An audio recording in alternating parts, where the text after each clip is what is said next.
every time we start a new unit, you'll find a table like this that tells you what kind of structures we will discuss on this unit.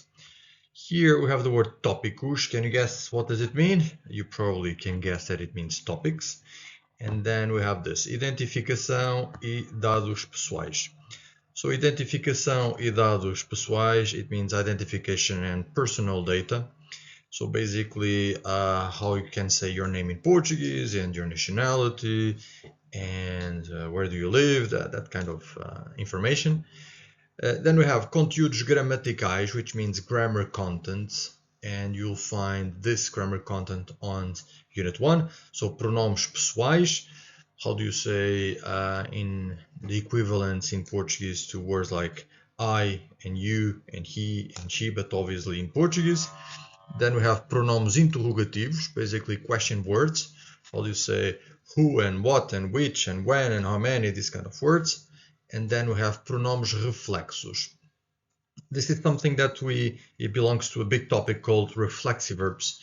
Most of you probably don't know what's a reflexive verb, which is okay, it's fine. When I say this to you, eu chamo-me Frederico, again, eu chamo-me Frederico, you probably can guess that what I'm saying is my name is Frederico. But word by word, what I'm saying is I call myself Frederico. Again, eu, which means I, chamo, call, chamo-me, so I call me or I call myself, and then Frederico. This is something that in English you guys don't have. So in English you wouldn't say I call myself, which sounds a bit strange. But in Portuguese, in Spanish, in Italian, in French, in loads of different languages, we do have reflexive verbs. So reflexive verbs, it's something that we will start on Unit 1, Level A1, but it's something that you won't be perfect today, tomorrow, or on Level A1. It really takes time. Students have to be usually B1, B2 to be okay with this topic.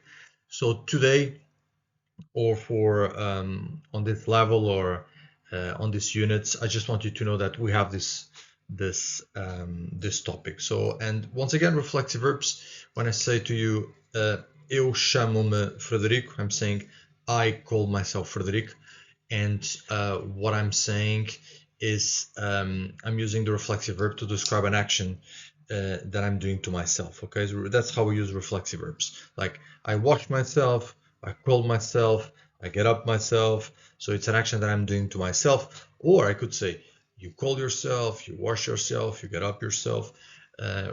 So basically an action that you are doing to yourself. Okay, but don't worry too much. I just want you to know at the moment that we do have this topic in Portuguese. Then we have verbs. Any idea what's the difference between a regular and an irregular verb? Probably some of you know that regular verbs are those verbs that we conjugate always the same way. So the endings are always the same, so they are much easier. And then we have, because if you know how to conjugate one regular verb, then you just have to apply the same endings to all the other regular verbs, and you'll be fine. Irregular verbs, they are much harder. They are all over the place. There isn't one guideline, one pattern for us to follow. So this means that they are a bit more challenging, or much more. And we have loads of different irregular verbs in the present tense, and we will start with present tense, as you probably can imagine. I'm not going to ask you to memorize all the irregular verbs in the present tense. I'm going to ask you to be perfect as soon as possible with these 4 irregular verbs: ser, ter, estar, and ir. Okay, so ser, it's the verb to be that we use for permanent descriptions. Then we have the verb ter, that the translation is to have. And then we have the verb estar, that it's also the verb to be for temporary descriptions, and I'm going to clarify this in a second.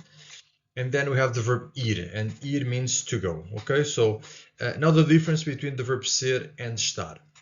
An example, when I'm saying this to you, I am Portuguese. In Portuguese, the translation would be Eu sou português.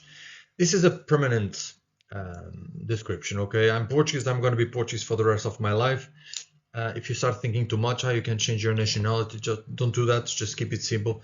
This is a permanent condition.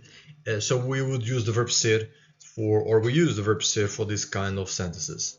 Then the verb estar, we use it for temporary description. So if I say to you, eu estou contente, what I'm saying is I am content. This is clearly a temporary description. I'm content tomorrow. I'm not so happy tomorrow.